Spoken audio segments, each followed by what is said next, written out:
Huyu ni ujumbe kwa watu ambao wanakaa maeneo ya Afrika. Afrika weusi, haswa Afrika wa Bantu. Kwa kipekee ujumbe kwa Watanzania. Tunatoa huu ujumbe kulingana na hali ilivyoendelea kuwa hali ya kutatanisha kwa watu wa Afrika. Maana yake watu wa Afrika hawajui wanatoka wapi au wanaenda wapi, kwa kuwa wanaongozwa, wanasukumwa. Ni kama gari ambalo haina mafuta, wanasukuma, wanaendesha huku. Maana yake ni kama hawezi kuchukua uamuzi peke yao. Huu ujumbe nataka ni utowe kulingana na haya machafuko au kitu wanachoita maandamano kinachoendelea nchini Tanzania kwa hiki kipindi cha uchaguzi au kipindi cha kubadilisha utawala au kuingia kwenye awamu nyingine ya uongozi kulingana na sheria ya Tanzania au Tanzania inavyopanga uongozi wao. Watu wengine sasa hivi kupitia kwenye mitandao au kupitia kwenye vyombo vya habari wanaendelea kutangaza kwamba Tanzania nchi ya kidikteta, nchi ambayo haiheshimu haki za binadamu, nchi ambayo inavuruga wananchi, inanyanyasa, inafanya mambo ya kikatili kwa wananchi wake. Sasa hivi inachagua tena mtu ambaye ni mkatili, mwanamke ambaye aliingia kwenye uongozi wa nchi, tena amechaguliwa. Sasa watu wanasema hatutaki. Lakini watu hawajakumbuka nchi ya Tanzania ni nchi gani. Nchi ya Tanzania ni nchi ambayo iliyobakia au iliyoendelea kutunza kitu tunachoweza sema ni kujitegemea kutoka kwa wakoloni. Ndivyo tunajua nchi zote za Afrika hazijitegemei kutoka kwa wakoloni, lakini nchi ya Afrika iliendelea kusimama kwa kupinga uvamizi au kwa kupinga kukaliwa 100% na wakoloni kama nchi nyingine tunavyojua Afrika. Kwa hiyo najua huyu ujumbe ni kwa wananchi wa kawaida, lakini serikali ya Tanzania inajua zaidi kuliko mimi. Machafuko ambayo yanaendelea kule Tanzania sio maandamano. Maana yake ni vita. Vita iliandaliwa muda mrefu na watu ambao wanataka kuendelea kuichafua kanda ya maziwa makuu kupitia kwa kitu wanachoita haki za binadamu au utawala ambao wanasema ni utawala ambao unawaheshimu watu wote. Unawapa vitu wanavyoita ni uhuru wa kutenda, uhuru wa kusema, uhuru wa kuongea, kwa kifupi freedom, uhuru. Lakini kulingana na jinsi tunavyojua Tanzania au tunavyoiona Tanzania sio nchi ya kikatili au nchi ambayo inanyanyasa wananchi wake au watu kutoka sehemu zingine. Tanzania ni nchi ambayo ilisimama kama bendera la amani kwenye ile kanda ya maziwa makuu. Tanzania ilisaidia kupigana na utawala wa kimabavu wa hawa wazungu South Africa. Tunajua wakina Mandela waliishi kule. Tunajua Tanzania ilipigana na hao watu watawala wa kimabavu kule Zimbabwe. Tanzania ilipigana na watu wa utawala wa kimabavu kule Mozambike kupitia Frelimo. Hao viongozi wa ukombozi wa kuwafukuza wazungu kwenye hizo nchi wote walikuwa wanaishi Tanzania. Sasa hivi Tanzania inaonekana ni kama kipingamizi kikubwa kwa wazungu ili waweke hadharani au waweke kwa vitendo ile mpango wao wa kuzichukua nchi zote za wa Afrika ya weusi. Wazichukue kupitia hizi kabila chache, kuanzia kwa Museveni, kuingia Rwanda, kuingia kwa Kenya, au ni vibaraka ambao wamechaguliwa kuzichukua nchi zote za Afrika ya Wabantu.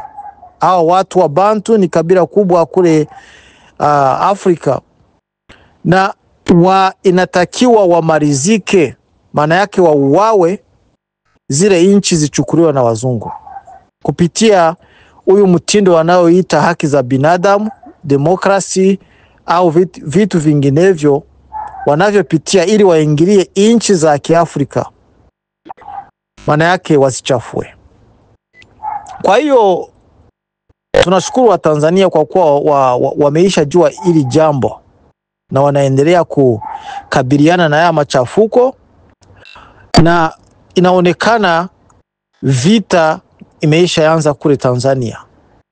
Kwa tunataka kutoa ujumbe wa kutahadharisha wa Tanzania wawe makini sana, kwa kuwa Museveni, Kagame, Ruto ni vibaraka wameisha kuwa kule ili wachukue nchi za Afrika za Wabantu. Maana yake Burundi iko kwenye mstari, Kongo iko kwenye mstari, Tanzania iko kwenye mstari, na wataendelea nchi zote za kule Afrika watazimalizia. Paka South Africa, Namibia, Zimbabwe, Malawi, nchi zote msimame, mjue mmeisha ingiliwa. Kwa kuwa sio vita tu inayokuja kwa Tanzania, ni Tanzania inaonekana ni kipingamizi cha kuwezesha ule mpango uweke kwenye vitendo.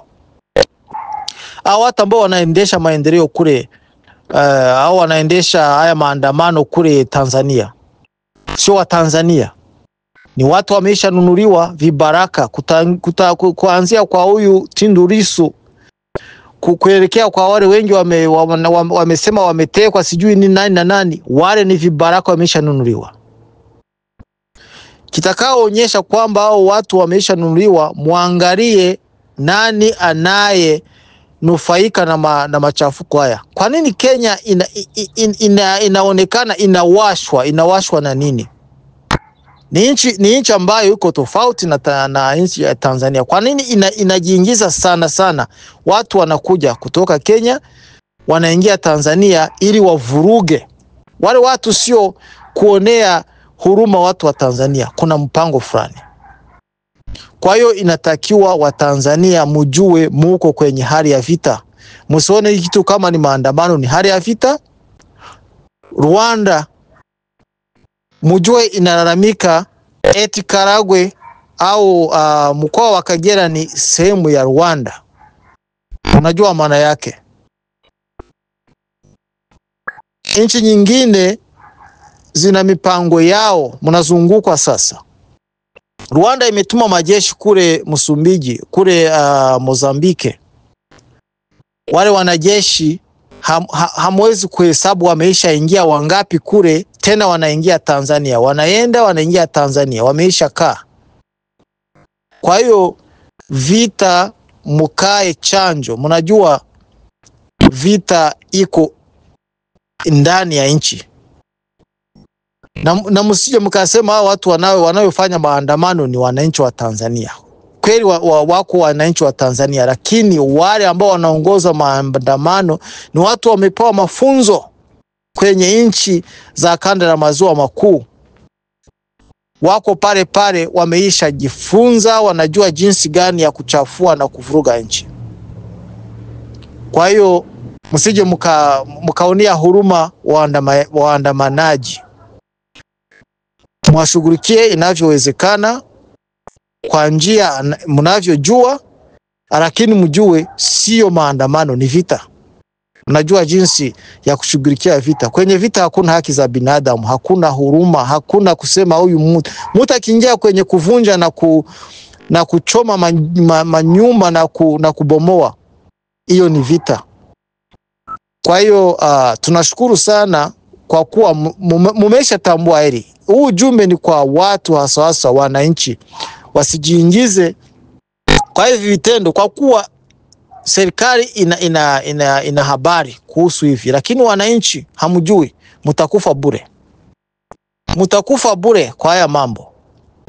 Kwa hiyo wazalendo wote wa Afrika, watu ambao wanatetea nchi zao, mjue kuna mpango mpana wa kuchukua nchi zote za Wabantu ili zitawaliwe na watu wachache. Mnakumbuka watu wa Tanzania, kuna pasta mmoja, mhubiri Reverend Mutikira, aliuawa kwa kile kipindi cha uchaguzi wa Magufuli. Alikuwa ameanza toa video au toa habari kupitia kwenye matelevision fulani kuonyesha kuna mpango wa kujenga Hima Empire kupitia Museveni. Huo mpango ni mpango wa Marekani na Waingereza. Wanataka ile eneo lote waweke watu wa kabila chache, kama ilivyo Uganda Wahima, kama ilivyo Rwanda Watusi. Maana yake wanachagua makabila ili kabila chache zitawale ile eneo, wapate kunufaika na asilimali zote za ile eneo kupitia kwa watu. Kwa hiyo mtakapoendelea kuchezea haya mambo, Tanzania itaanguka, na Tanzania ikianguka, maana yake Afrika nzima ya weusi itaanguka. Asante sana kwa kusikia huu ujumbe na kuufanyia kazi. Mimi mzalendo natoa huyu ujumbe.